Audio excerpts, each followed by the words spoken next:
A shy kid named Morgan is sent to summer camp after witnessing the death of his grandfather.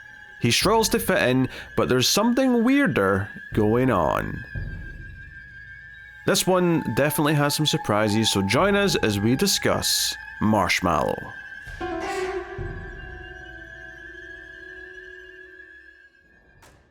Welcome everyone to Screams After Midnight. I am Peter, and joining me as always is Tim. Hey, how's it going? This is a horror movie podcast, and today we are visiting a summer camp.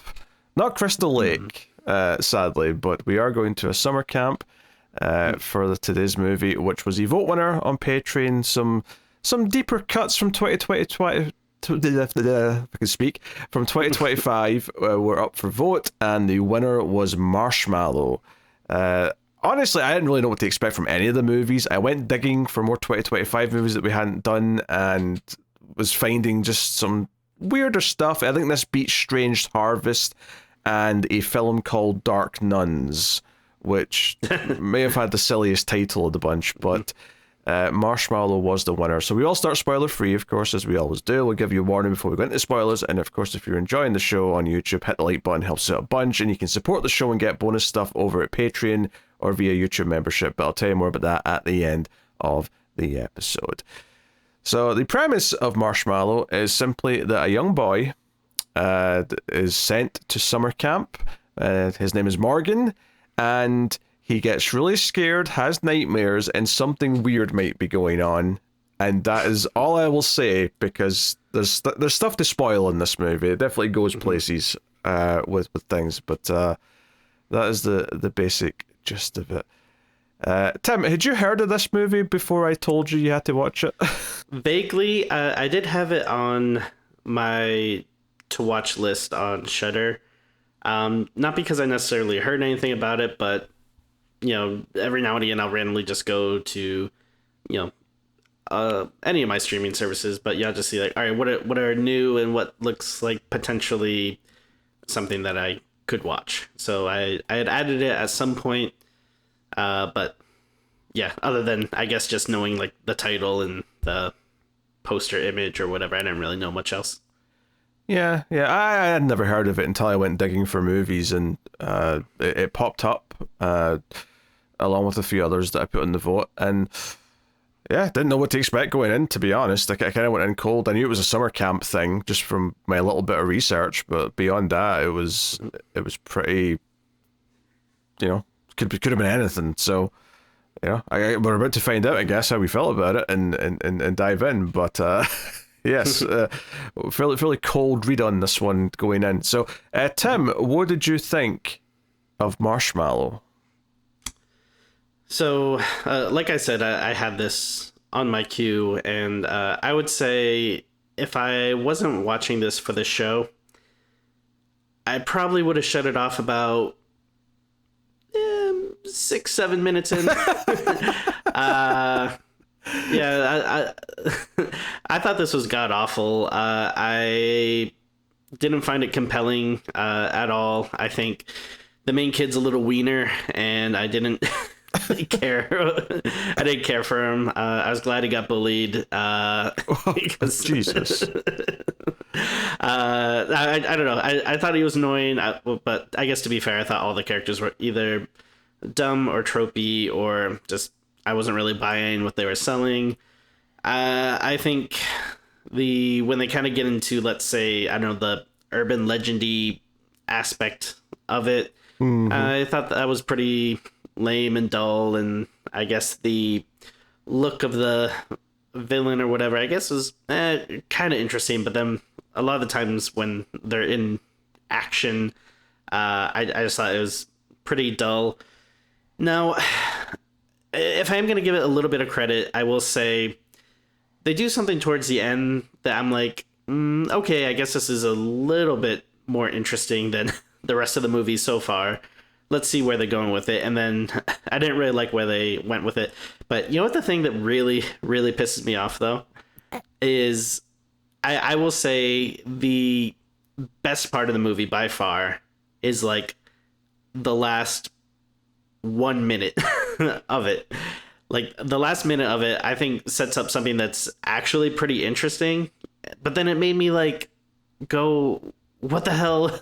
Like, this is your movie. Like, this is the thing that's actually like interesting and different and compelling. Like, I would watch a movie about like what's about to happen now. I didn't need all this, you know, 90 minutes before all this garbage. Like, just do a quick little setup and then start the movie here. This is much more interesting than all this other garbage. But yeah, I thought this was awful. And I wish bad things upon the people that voted for it.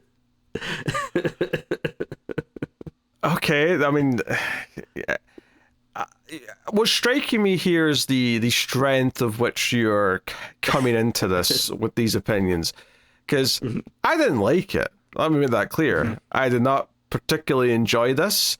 I don't think I quite have the passion that you do, and like I don't think I was. Oh God, this is clearly awful. 6 minutes in, I thought it was perfectly fine up until a point.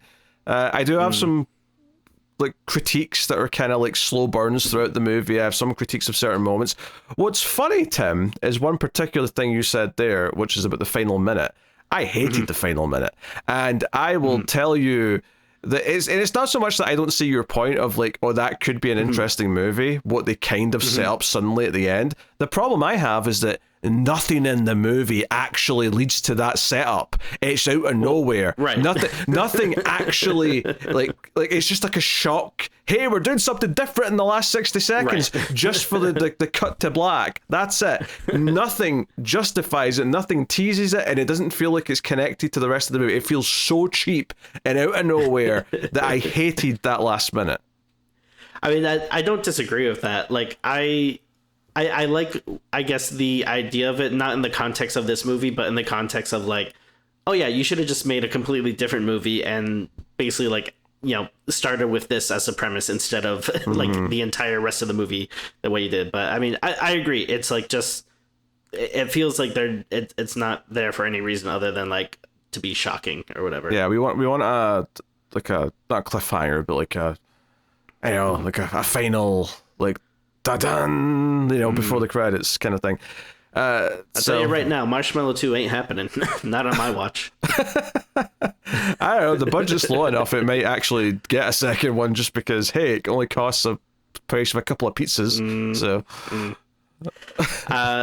Now, to be fair, I think part of my resentment is, you know, I've kind of been on a hot streak lately of like watching good movies, so I've been a little pumped, you know, in terms of my movie watching lately. Oh, so, yeah, because Heart Eyes was such a treat last week. Well, I mean, not counting that, but like I've been going to the movies, you know, quite a bit the last few weeks, and I've been seeing a pretty decent amount of things. So, yeah, I've been on a little bit of a high horse, and then to go to this. Yeah, I mean, I thought like I didn't think it was very good, but I thought it was inoffensive, and I didn't necessarily hate the kids as much as you did, at least up front. I think the problem for me kind of became more apparent as it was going on, because until about halfway through the movie, arguably nothing really is happening that isn't just a dream, or isn't just something that the main kid is seeing, or you know, might not even be real. And I was like, okay, so what actually is the horror of this movie, really? When we get into that? And when it does get to that kind of stuff, and it sort of plays its hand, and it's like, okay, we're doing this now, I was like, okay, this is fine, I guess, but it feels kind of abrupt. It doesn't feel like it's neatly transitioned into it. And also feels a bit tepid, and like, you know, I'm trying to talk around things for spoiler's sake, but it feels a bit tepid in terms of what's happening. And it was right around that middle part where I went, this feels like a movie that's going to have a twist. Like, I can already sense that something is going to be revealed before, and this is not the final minute of the movie. This is the final minute of the movie is like something that's, you know, just comes out of nowhere. But there is a twist. There is a reveal of something that is like, from a certain point in the middle of this movie, it was just very clear it was one of those movies where there's going to be some bullshit twist, and it's not as bullshit as it could have been. I was almost expecting worse than what they actually did. I was thinking it was going to be even more annoying and eye rolling. So I guess, minor points for not being as bad as he possibly could have been. It's like I said, there's, I guess, like a revelation, which I kind of liked and thought was interesting. But then ultimately where they go, I just felt like it did nothing for me. Like there's no, like, okay, so here's the big reveal. Now it's going to happen. Then it's just kind of like, well, not really much. It's a little hard to talk without spoiling. But of course, there's more to be done with the concept, but it kind of feels like even the build up to the concept, like I had to have more fun as a horror movie before that point, and it didn't really deliver in a lot of that.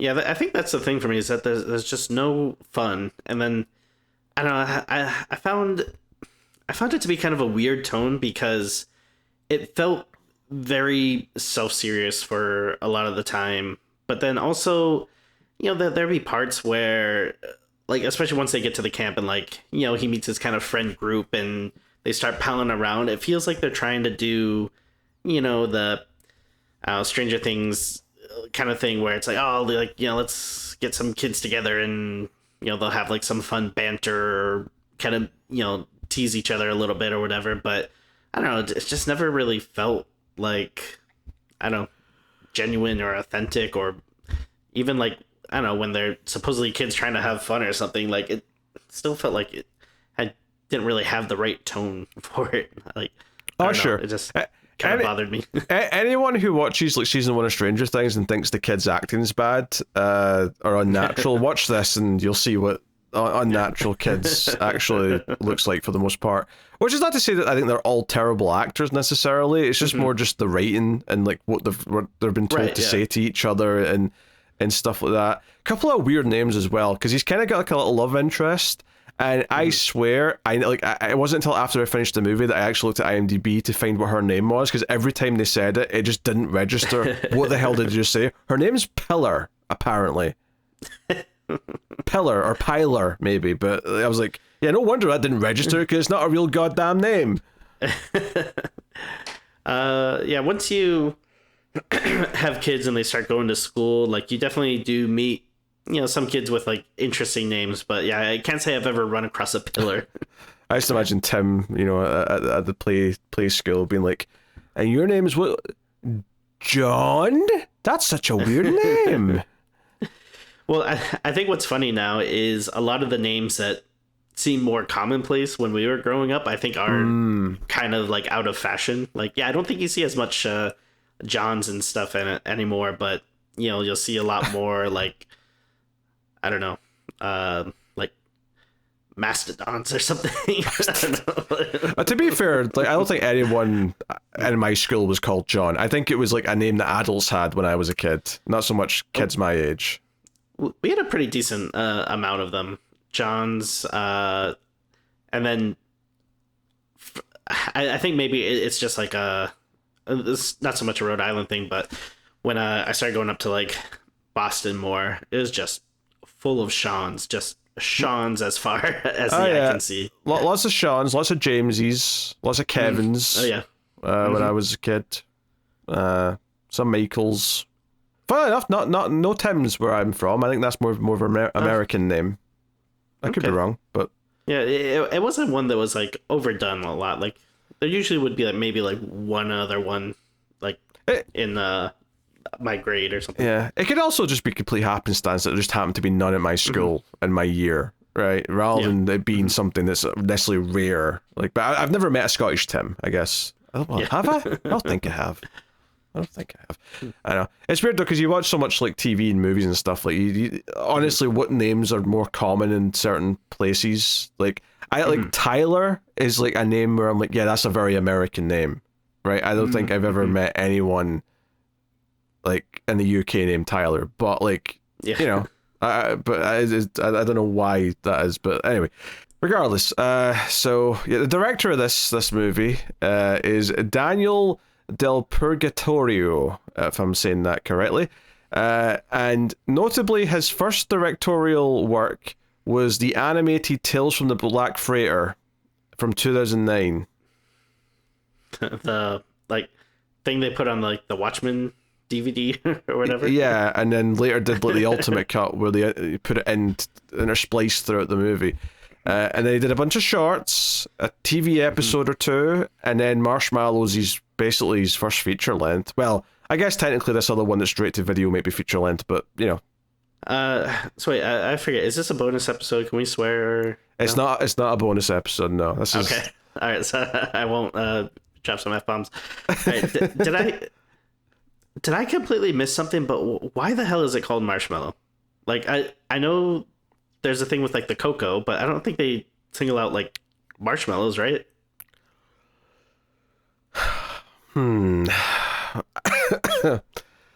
Because there were the campfire at one point. Okay. I assume it's something to do with like a marshmallow melting, and it's like a metaphor for young brains melting. I don't know. All right. I'm just making sure. Like I mean, it's completely possible that I missed like some big revelation or something about marshmallows. It's a word that's vaguely associated with going to camp because you roast a marshmallow at a campfire. That's the best I got for you, Tim. Okay. I mean, fair. Yeah, that's all I got for you. What can I tell you? This sucked. Look, it wasn't good. Like I don't want but I don't think it's like I don't want to give ratings away, right? That's at the end. That's the end of the show. But I think it's bad, but much closer to the middle than I think you seem to think it is. Right? Does that make sense? Yeah, it makes sense. Because you seem to be talking about it like it's in like the same tier as Imaginary or The Strangers Chapter 1, and it's better than those. As faint as praise as that may be. I mean, yes, it's not the worst thing in the world that we've watched for this show. I'll give it that credit. That's all I'm saying. That's all I'm saying. Yeah. I feel like it might be one of the more... I'm trying to think if we've watched any real like stinkeroos lately. Like we have watched a lot of like, you know, mediocre stuff. Like you said before, you know, we're waging a war on mediocrity. So like, you know, there's so I feel like we have had some stuff that has been, you know, maybe a bit more down the middle of mediocre, but I don't know. I feel like it's been a while since we had just like a, you know, total turd. See, I think this is closer is closer to mediocrity, I think, than a total turd. I think there's a little bit of a gap between the feelings here. I think there's a gap between my ass and the toilet. That's where this movie's falling. I can't wait. I can't wait until this is flipped next week when we're doing the new Del Toro Frankenstein movie, because I'm going to be probably shit all over that. I think you'll like truly have lost your mind. Like, I mean, I know you don't like Del Toro, so you know, I'm not expecting you to praise the movie, but if you can at least acknowledge that there's more like, you know, stylistic flair than in this movie, then I might have to have you committed. I mean, I don't know. We'll see if Del Toro has outperformed Marshmallow next week on the show. Jesus. Right? We'll see. That's what this movie needed. It needed some fish banging. That's what this is what it needed, just to put it over the edge. But he's afraid of water. It would be too hard. Okay, can I just say, when they established that he was afraid of water, which is not a spoiler, that's a pretty early thing. I was like, wait, summer camp, afraid of water. Is this a prequel to Friday the 13th? Is that what's happening here?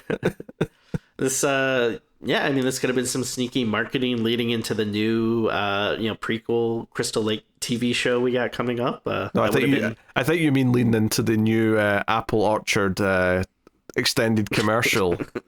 That too, yes.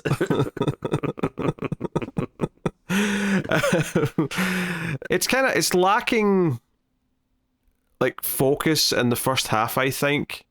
In terms of the horror element, it feels like it needs to really establish what the threat is, because I felt like it was kind of lacking in knowing what the threat was.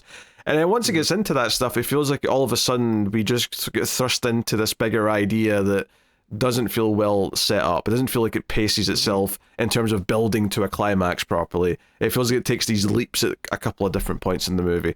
So I don't think the concept is bad. I don't think the idea at its core is bad. I think just the script is pretty bad, and that's what's letting everything down pretty much. Because it doesn't look terrible. It looks fine.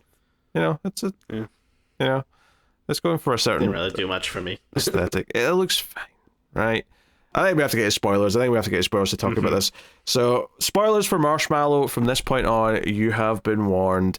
If you don't want any more details, then you can listen no s'more. Fair enough.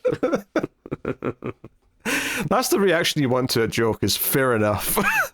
It was clever enough with the first one, but then it's like, I don't think you can use the same joke twice in one sentence. I couldn't think of a second pun, so I had to go back to s'more.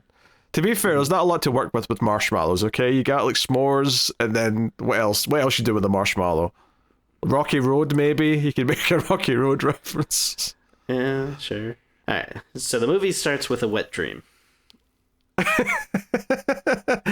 I mean, those words are correct, but not the wet dream in the traditional sense. It's a nightmare where everything gets very wet, as in like water's like flowing out of his belly button and the room's getting soaking wet.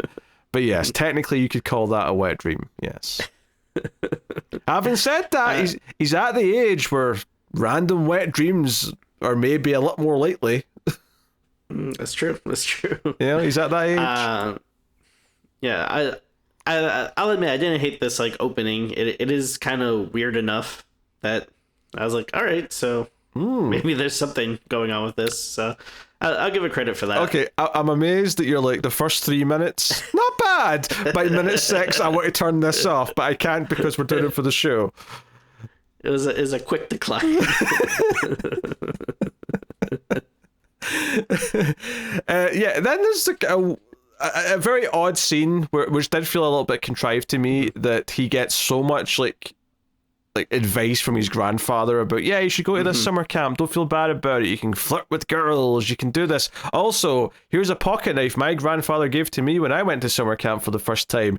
Oh, now it's time for my heart attack so you can tragically watch your grandfather die. It felt like the death being in the same scene as all the advice felt really, like too movie to me. It was too much of a movie thing. Like, make it a separate day. Have the scene with the advice and then have a scene set a little bit later where he dies. Right. Simple little detail like that just would have helped, I think. Off to camp he goes. Like Ernest before him, it's time to go to camp. Yeah, that is someone else that has gone to camp.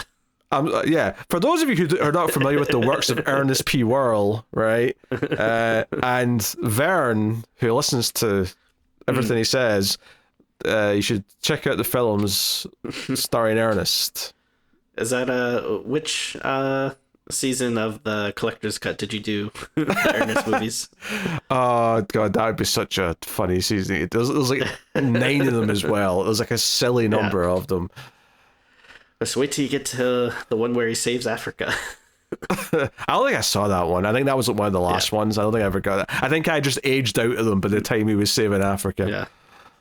Yeah. Also, I think most people in their right mind look at that title and are probably like, I think I'm good with Ernest at this point. I seen him go to jail. I seen him ride again. I see him become a basketball superstar. I think we can call it quits at this point. Yeah. I'm surprised, a little bit surprised that made it over, though, because that feels like a pretty American franchise. Do you know what I think it was? I think it was on the Disney Channel a lot, those movies. Okay, and I think that's where I saw most of them. I think I had them taped off the Disney Channel. Which we didn't always have, but the Disney Channel didn't come with the regular kids package. It came with the movie channels because they saw it as a more premium thing for some reason. So whenever we had the movie channels, I had Disney Channel as well. Maybe we'll do Scared Stupid for Oktoberfest this year. Oktoberfest? Since when have we called it that? Well, I'm changing it up. You will not. We have to have a meeting about this. Are you going into business for yourself? Okay, so he goes to camp. He's a shy kid, is Morgan. He's very shy. And the dad's like, hey, this woman I work with, her son CJ is going to camp. And he's like, but CJ's a dick. Which, to be fair, everything we see from CJ is that he is a complete and utter dick. He's not wrong. Yeah, I mean, I hate to... We're still in the beginning, so I hate to skip too far ahead. But I will say, I did laugh pretty hard with the one scene with CJ where he goes from basically being a bully to a murderer. Like, he pretty much like, kills 2 kids, I think, at one point. Oh, we'll get there. We'll get there. Yeah. So yeah, he's CJ kind of bullies him, trips him up, stuff like that. We meet the camp counselors who are waiting for the kids to arrive, and there's the jockey one who's like working on his muscles the entire time. His girlfriend. There's the more goody two shoes ones that want to actually take the job seriously, and there's the guy running the camp. We get introduced to these characters, and it's like, okay, this is all making enough sense of what we're doing here. We see that there's this one fat kid named Dirk who befriends Morgan. Also, his love interest Pillar. He can't believe his luck when he meets this. It's like.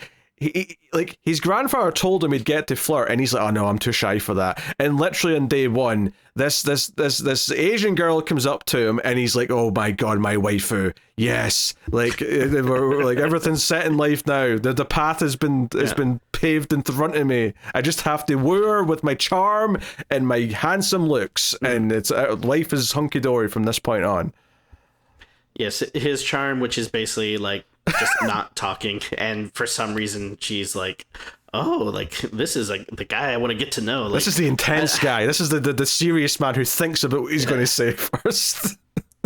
I don't know. I feel like I've been watching a lot of stuff lately with like characters that just don't talk, and it like drives me crazy. Okay, I mean, I'm a shy guy too, and like there have been plenty of times where like, yeah, I haven't wanted to, speak or talk that much, but it drives me crazy in a movie where it's just like at some point it's like, okay, like please just start talking like a normal person. And then I don't know, the sound about this kid was annoying me. And then this scene where they meet, my my wife had walked in and like she started watching a little bit of it too, and it was around this scene, and as soon as like Pillar started talking, my wife was just like, oh, she's too good for him. Like it's like, oh yeah, like I mean, that, like, sure, maybe that's true. I feel weird saying that about a couple of 11-year-olds, but sure, technically, maybe you're right. However, there is a scene where when he tries to talk to her about her reading her book, and he's like, yeah, I like to read a lot actually too. And she's like, oh, really? She's like, maybe we could set up some sort of book date. And he's like, yeah, I'd like that. But she goes to walk away, she stops, she reaches into her pocket and pulls out 3 what looks like Starburst and puts them in his hand, and he looks so happy. And the first thought in my head, Tim, was like, oh, they're basically engaged. Like, she just gave him Starburst. He didn't even ask for it. Yeah. She just gave him Starburst. Like, they're destined to be together forever now, Tim. Yeah, I get a little mad when people get so like high and mighty about Starburst flavors, and like everyone just wants to talk about how great pink is and like how it's like, king shit and everything else can just kick rocks. But like I'm not saying that pink's not like a good flavor, but I don't know, like pretty much like all Starburst is good. Like, I don't know why people go so crazy over pink. Honestly, I think orange is better, but whatever. It's just me. I don't even know if we have the same flavors in our Starburst, to be honest, because I know the oh yeah, well, you got like chutney or no, but I know that the purple in Skittles is different. We have blackcurrant, you have grape. Oh yeah. So I know that. So I'm on Starburst UK flavors. I want to see. Do we have a pink? I don't know if we have a pink. We have purple, green, red, and orange. Yeah, I think we have pink. Oh yeah, we don't have green, or at least not in like the normal, packs. Yeah, that's why you were saying pink. I'm like, pink. There's no pink starburst. What are you talking about? Well, that's because she gives him the pink starburst, and then like he has this line where I think it was like ADR2 where he's like the best flavor, and then. But I mean, that's something that people say all the time too. They're like, "Oh, pink is the best," and it's like I don't remember that line. I think you imagined this. I swear to God, no. I swear to God, go back and watch it. Trust me, it's there. Yeah. Wait. Are all your colors of a shade of red? Because it looks like they are in this image. I mean, like they're pink and red and like a dark red. There's a pink. Well, there's like variants. Like I think there's a tropical variant that maybe might have like some dark reds or something. I don't know. Yeah. I'm sure one of your dumbass fans is gonna send you some to do like a taste test on air. Don't insult my fans. Those fans also love you, Tim, and you're insulting them. They always ask about you. Well, I do. I love all of them except for the ones who voted for this movie. Yeah, for the record, the flavors of Starburst in a UK Starburst packet are orange, which is literally orange, green, which I think is lime, purple, which is blackcurrant, and then red strawberry. What a country. The strawberry's the nicest one, if I'm picking. Yeah. Purple's the worst. I don't think I'll ever be able to visit. It's too much of a culture shock. I'm also old enough to remember when they weren't called Starburst in the UK. Oh, what were they called? Mayor Pickles or something? They were called Opal Fruits. Well, that makes sense. Yeah. Does it? Okay. There. All right, we've learned something tonight. I did not realize that that the Starburst in the US were all different flavors. So exciting. That's when this country started to go downhill. So the big thing is that around the campfire on the first night is the counselors tell a spooky story about the doctor, who apparently before this camp was purchased by whoever owns it right now, it was like a site where this evil scientist did experiments and merged families together and all sorts of crazy crap. And, they scare the kids, and that's kind of like sort of the pretense for what might be happening once our main character goes up to the bathroom in the middle of the night and sees someone in some kind of scientist hazmat suit, skulking around. And runs back, but everyone just thinks he's having a nightmare. And at this point, it's very plausible that he's just this is just his imagination, and that this is all in his head. And like, is there any real threat? That was something that was bugging me. Is we're getting to the point where maybe nearly half an hour into the movie, and I'm like, is there a real threat? I actually don't know right now. No. Well, I mean, there is kinda, but we just didn't know it yet. Is there though? Okay, well, I don't know what these responses are, Tim. I mean, I don't know. I don't want to skip ahead too much, but... Oh, okay, fine. Okay, let's talk about CJ and his attempted murder of two boys in the same scene, where he pushes... what's her name? Morgan, right? Into the water, who's scared of water. So I'm like, this is where he dies and then becomes Jason Voorhees. And then the other kid who's part of the friend group sees this, comes up and says, what the hell are you doing? And CJ just starts punching the shit out of him. And he keeps going as if you're going to kill this kid if you keep punching him. Yeah. It goes on so long that I did start to laugh in like a twisted kind of way. I was like, oh wow, this is weird, because again, you just think he's kind of standard camp bully, and it's like, all right, yeah, if you want to give him a punch, or they fall to the ground and have a little scuffle or whatever, but it's like he's punching him for 5 minutes straight. His face should just be pulp at that point. That's what it feels like. And that's the thing is, obviously when they eventually intervene and they get Morgan out the water and they pull CJ off the kid, and they pull him away, and the CPR to Morgan, and he's okay, blah blah blah. I was sitting thinking, surely, given that he pushed someone in the water who almost died, and then punched to near death another kid, surely you'd just be calling the police or at least the parents to come and pick him up at this point. Right. Like, there's no way in the world that you'd keep him around. Now, this isn't a plot hole because of everything that's revealed later, right? There's actually reasons why they're not just doing that.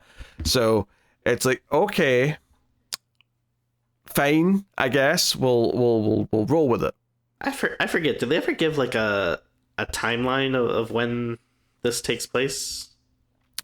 No, I thought it was a period piece because of how it looked. However, the chubby kid, Dirk, is using like what looks like an iPod Nano at one point. So I was like, oh, it's not the 80s because we got... I mean, it's not exactly present day technology, but it is much more modern than I was thinking at first. Yeah, because I was going to say, like, I also thought at first that it would be 80s-ish, which would make more sense that... I feel like people are a bit more lax with the bullying. Yeah, well, but... until the reveals, of course, in which case we're definitely, at least in present day, if not into the future a little bit, just to, tease that. So, so my big problem in the middle of the movie is that, like, things just kind of explode into happening, right? After, everyone's out playing except Morgan because he almost died, and the main counselor comes in and gives him some cocoa, blah, blah, blah. And then just that night when he sees, he goes snooping around Morgan and he actually finds what looks like CJ on like a medical table, and like a guy in a hazmat suit like jumps at him and he stabs him in the foot and he runs away and all the rest of it. I thought, oh, he's going to go back to the bunk. No one's going to believe him again, and the tension's going to keep rising, and we're going to keep thinking, oh, is this real, is it not? And it's going to keep building. Instead, this literally leads to the entire camp waking up and running around, and they see this guy in a hazmat suit, like, stalking around, and everyone knows that there's someone there now. This was such a weird shift to me, and I'm not saying that I like the is it real, is it not real part of it, because I didn't necessarily like that, but the way it shifted so quickly into, oh, every kid is waking up and running around screaming, just felt so like abrupt to me. It didn't feel like it built to that in any way, shape, or form. It felt like we skipped like a chunk of the movie. I agree with that. I also just found it to be so dull. Cause you have like, I mean, that's actually one of the big things that I would say about I guess they're not really killers, but just for the lack of a better term, the killer is he's got like an electroshock stick. So all he keeps going around doing is zapping people with that, and they fall down. And it's like, after a minute, you realize, oh, that's all he's going to do. Right. He's not going to kill anyone. We're not going to get any kills, which again makes sense once we get the reveal later.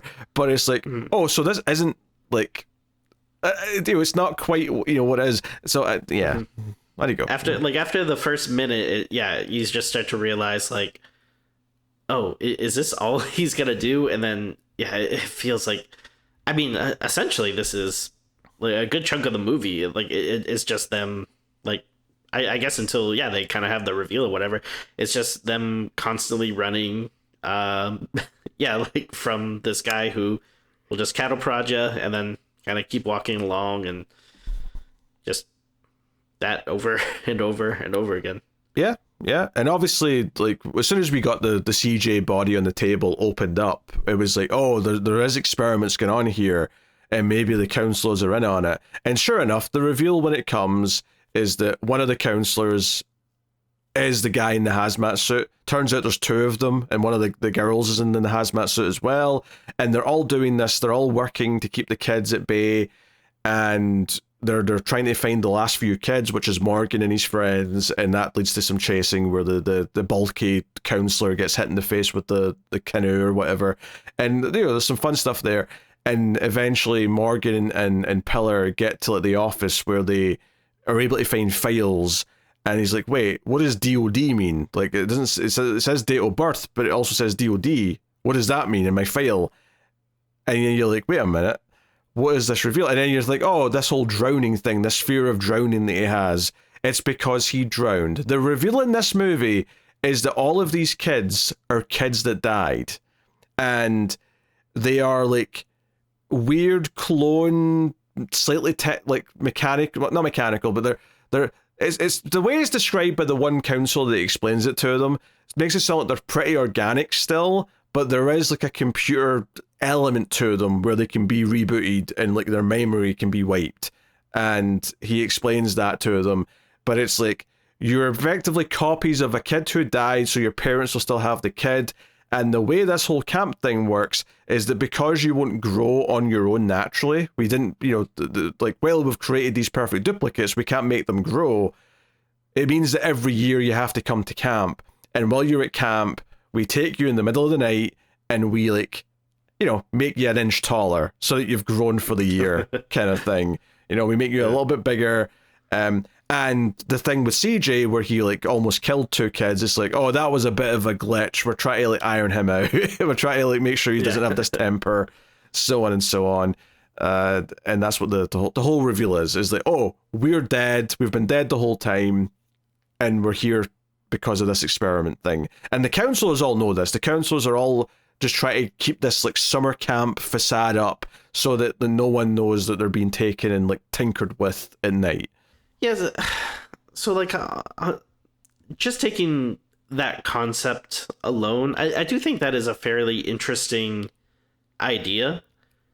I just think you need to like set it up way earlier and then just really explore the shit out of it instead of just dropping it in the end when it's like, all right, so here's this interesting thing and we're pretty much done. Goodbye.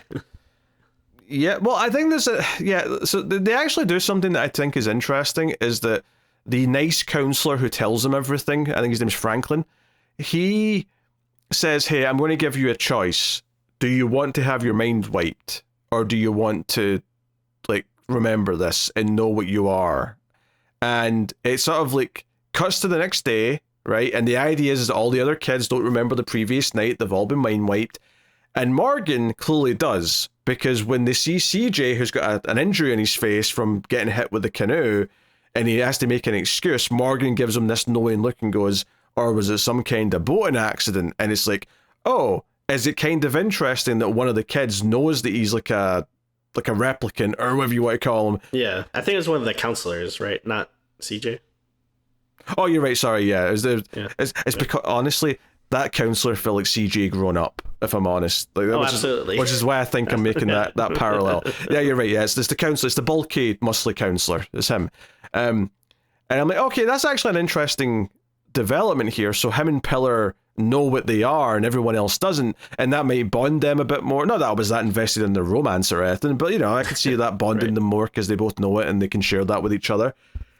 But then, out of nowhere, in the final minute of the movie, we cut to the main head counselor, and he's on the phone talking to the other branches that apparently exist of this program.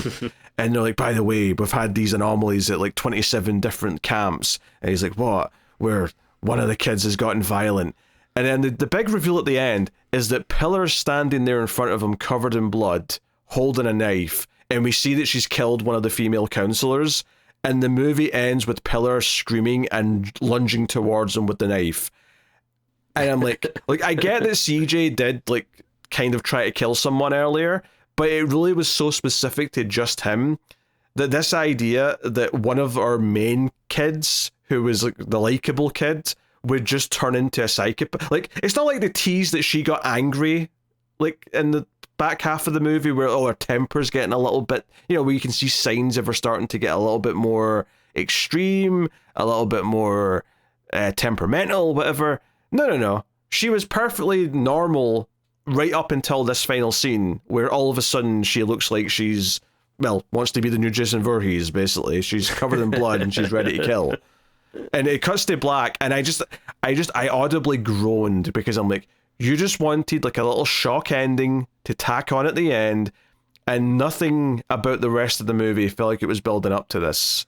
It's very funny because, yeah, I groaned as well, but yeah, kind of for a different reason. Because, again, I think that's a very cool idea, but that should be your whole movie. Again, it's not like we haven't seen, killer kids before. That's not entirely something new, but yeah, I feel like the idea of having a whole summer camp and then kind of twisting that on its head, where it's like, oh no, actually it's something happens to the kids and they start going crazy and hunting the counselors. To me, that sounds different and interesting and intriguing, and it's yeah, you could have, I don't know, just did a movie like that instead of this, which again, I did not care for. Well, do you know what? I was saying earlier there was no signs of Pillar starting to go this way. Even if you just gave me another kid, right? If even a second kid after CJ started showing signs of like violence, it would be like, okay, that's second, so Pillar would be third. Rule of threes, right? You have one, Yeah. you reestablish it, and then you pay it off. But there's no second kid. There's it just all of a sudden Pillar at the end is just a raving lunatic, and it's like, okay, I guess this is the thing now. Yeah, I don't know. Just a lot of this stuff bugged me. I just again, the whole concept once there's the reveal and stuff, it isn't bad. It's just I wish it would have come sooner and they would have done more with it, because everything up to then had just been so dull and bland that yeah, I don't know. I thought it was pretty bad. Well, I mean, it makes sense that it was bland because, like, these people weren't actually killers and they weren't, Yeah. you know, they're not actually trying to hurt the kids, is the weird thing. They're just trying to not let them know what's going on. It's just about keeping the secret, but they're never actually going to hurt the kids. So there wasn't really that much of a threat outside of, like, how Morgan and the others were perceiving them up to a certain point. And I think, you know, once the counselors are just trying to find them so they can knock them out, you do feel that. You feel like it's not actually that threatening. And I think that's something that's there. Maybe if CJ was still up and around and he was like this like wild card who was actually going to hurt people, that could be something, you know, like CJ, like maybe making that more of a recurring thing where CJ, instead of just being knocked out on a table for the back half of the movie, maybe he's actually around and he's a danger to either the kids or maybe even the counselors. Yeah, I mean, yeah, he could be like you know, some type of broken model or something, and now he's an actual threat that they have to be wary of. Or even if like because of that they determine that there's something wrong with these kids and they have to like, you know, put them all down or something before, you know, it spreads or something, so then, you know, they can be hunting them down too, or something like that. Here's how you do the reveal that he's like a dangerous threat: is you have like the you know, the fake out of like, oh, the hazmat suit characters chasing the kids and they get a long stalking sequence, and then when the hazmat character gets to the kids, he's right in front of them, he holds up the shock stick or whatever, stab in the back, the hazmat dude falls to the ground and keels over, and behind him is CJ looking like a wild animal. And it's like, no, sure, CJ's the threat, right? Not these hazmats, not the doctor, as they've been calling him. No, CJ's the threat. Yeah, no, I mean, that's a very easy solution to, you know, make this a lot more interesting and compelling. But no, we didn't get that. You know, it's as bland and inoffensive as a marshmallow itself. Can we talk about that weird scene with the grandpa, like in the camp or whatever? Oh, where he has like a vision of his grandfather like reaching out to him.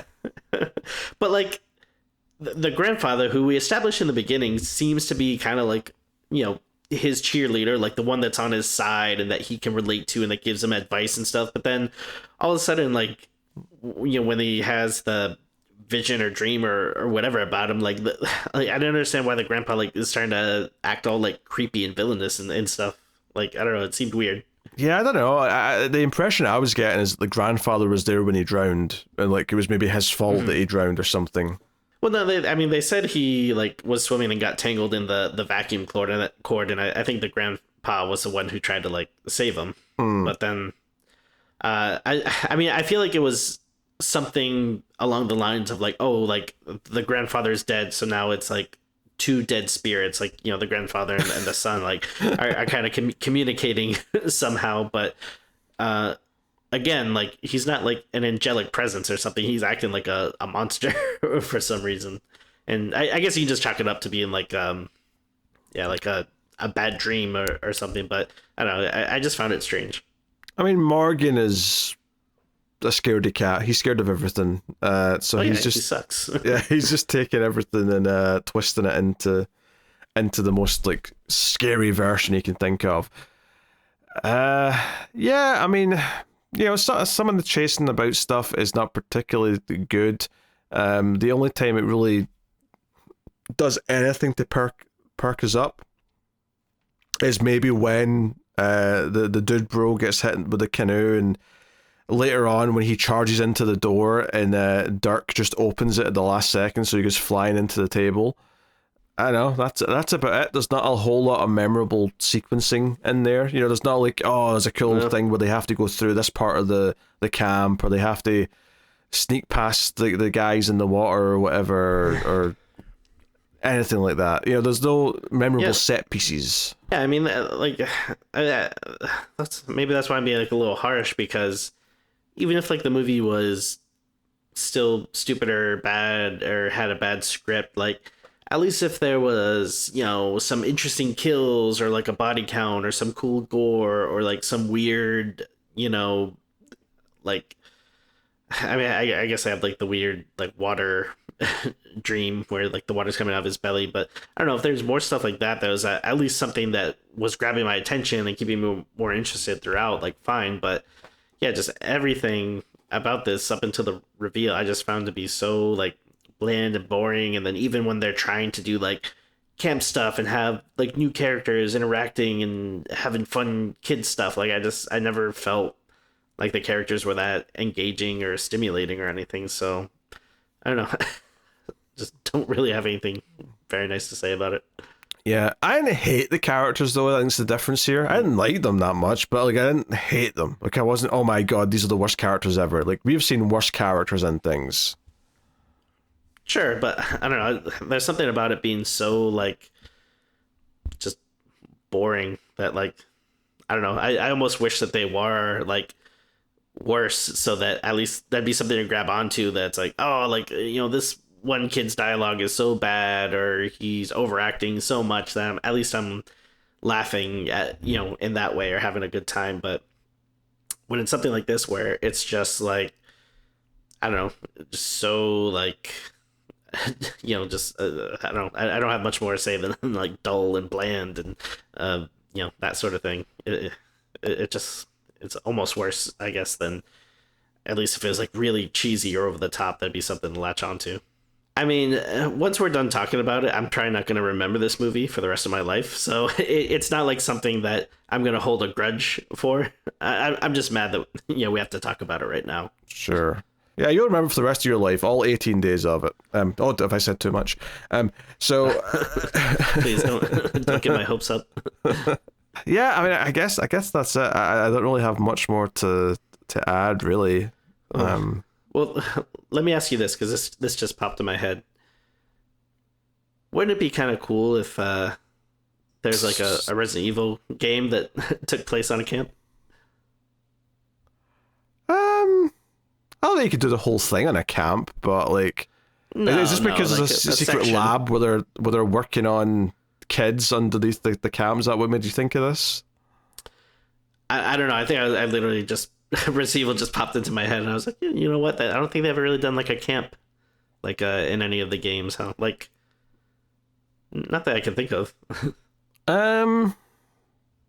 No, I don't think. I mean, you pass a couple of tents in Resident Evil 4 at one point, I guess, but I wouldn't call it. It's not like a summer camp kind of thing. Yeah. And I feel like Raccoon City would probably be the place that would have a camp, and on the outskirts or somewhere. Sure, like in the Arklay Mountains. Yeah. Where the Spencer Mansion is. Yes. Yeah, it's just. It feels like it wants to have this big twist, and the type of twist that it has is very much the main characters we've been following aren't what they've been seeming the whole time. But it just comes off as a little bit hokey and student film to me, because it does feel so light, and it does feel like it just escalates very suddenly in a couple of key points, rather than teasing where we're going and building to it and doing some interesting stuff. And then the ending, of course, also feeling relatively out of nowhere to me, also rubbed me the wrong way. So I can't be positive about it. But I just don't feel that passionately negative either. So it just, I mean, this always bugs me when it feels like, okay, someone has like a good idea, but then I don't know, they're not like smart enough or hardworking enough to really explore it and, mine something out of what's interesting about it. Because again, like when the stuff gets revealed, I think there's something there, but it's like, again, that should be the core of, what your movie's about. And like, and once that's established, there's a lot more interesting stuff that you can explore and follow, as opposed to the previous, whatever, 45 minutes, an hour that, was doing nothing. Like, I do want to be clear here. You can add on like an extra element to tease a larger idea near the end of the movie. You can absolutely do that.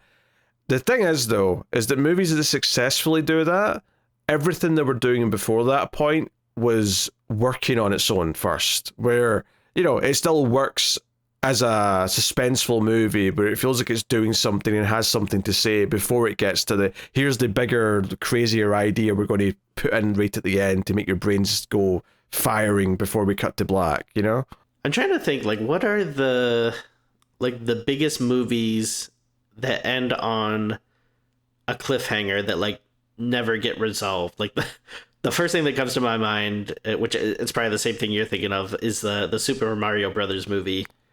Like, I mean, that's not what came to my mind, but I know why you're saying that. Yeah, you remember, like, at the end, like, yeah, like she. I think that's different though, because that was sequel bait. They just never get a sequel. This I don't think is necessarily setting up a sequel. This feels more like just a typical scary thing. Like the monsters are still there, kind of ending. Okay. Because horror movies love to do that. They love to do there's a reason why the end of every Phantasm movie makes no sense once you watch the next one, because they just do the little scary ending because they want the little scary ending, even if they have to ignore it next time because, well, the movie wouldn't work if we have to, admit that happened. So let's just keep going. Right. I love the Phantasm movies, but that is true. They do always just like kind of dig themselves into a hole. Yeah. Amazingly, this is something the Resident Evil movies have a big problem with, is just throwing some wild, stupid, like, not twist per se, but like some wild development in the last 5 minutes that then the next movie doesn't want to actually deal with. So it just quickly like gets rid of it so they can move on with whatever new thing they want to do. Anyway, I think we're ready to rate this. Tim, what are you giving Marshmallow out of 10? I'm going to give it a 3. I think the only reason why I guess it's not like a complete flop is because there's like some ideas in there that I think are interesting, but again, it just takes way too long to get there and then doesn't really fully explore it. But I mean, other than that, I don't know, there's just nothing that was really doing it for me. I just think, like, I mean, you said like that the movie looked fine, but I don't know, I thought it looked like, I guess it doesn't look horrible, but I just thought it was bland. And then again, none of the characters were interesting or engaging. I really didn't care, for most of the story or anything. So, yeah, maybe I'm being too harsh, or who knows? Maybe, I don't know, one of the planets is in retrograde or something, so I'm in a bad mood or something. But I don't know. I didn't dig it. I did not care for it, and like you said, I'll probably die soon, so this was like 90 minutes that I have to reckon with, not getting back. It would be funny because we've had like hundreds of episodes at this point, and we've covered some pretty good movies, but we also covered some pretty bad ones. So I wonder if we took all like just the real shit and just added up all the hours. I wonder like how many days of our lives that's taken off. Yeah, I think you'd be fooling yourself though if you said that you wouldn't have watched most of them anyway, even without the show. I mean, fair, yeah. Yeah, that's what I thought. All right, I think I'm going to go with a 4 out of 10. To be honest, I actually thought you may be going lower. I thought we were going to be like a 2 and a 4. So 3 and a 4 is a bit more closer than I thought. But it's bad. It has some ideas, but it kind of pisses them away. It spends a lot of time doing generic stalker, running them from a quote unquote killer, but the killer is toothless. The kids aren't exactly that great in terms of the writing or anything like that. And then the ending pissed me off. So 4 out of 10. It's bad. I should mention this. I I saw the new trailer for The Mandalorian and Grogu the other day, and man, that Grogu is cute. I was laughing. But why? At, like, Why should you say this? Why? What's this got to do with anything right now? Like Grogu is so cute. It's like he would like use the force to like pull stuff, and he shakes like his little head. I think that movie's gonna be a hoot. I don't know. I'm really excited for it. No, you're not. No, this is a bit. You're doing a character right now. No one feels this passionately about the Mandalorian and Grogu. No, Grogu is so cute. You gotta watch. You know what you should do is you should watch the trailer, and we can even film it for a bonus episode where you get your live reaction. And I guarantee you're gonna be like, "Oh, Grogu." Okay, I've seen the trailer in theaters, okay? I've seen it already, and I was not like, Have you seen the Grogu. new one? I think there's a new one. I don't know if I've seen the new one. I don't know if I've seen the new one. Like, do you really think fans of the horror movie show want to see my reaction to The Mandalorian and Grogu? Of course. I feel like a lot of people have been demanding it, or I've seen some people asking for it. The last Even More we did was about Terminator franchise. I feel like your viewing is more and more off track with your bonus content suggestions. We're doing a rom-com discussion next week at this rate. That'd be cute. I mean, it is the season, I suppose. Oh dear. I mean, not by the time this goes out. Valentine's will be a memory by the time this goes out. That's the show, everyone. This was a weird episode. An energy came into this one that I was not expecting, but we got through it in the end, I suppose.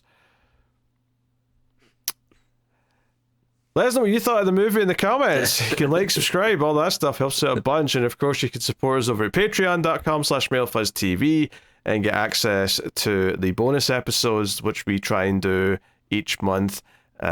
Even more streams is also another bonus thing we do, where we do a discussion of some kind, maybe make a top 5, talk about some new trailers that came out or something like that, and we try and do that most weeks, so you can get access to those as well over in Patreon or via YouTube membership. Thanks to everyone who already is supporting us, and it really does make the show possible. Alright, that's the show, everyone. Thank you very much for joining us. We do appreciate it. Keep watching scary movies, and we will see you next time.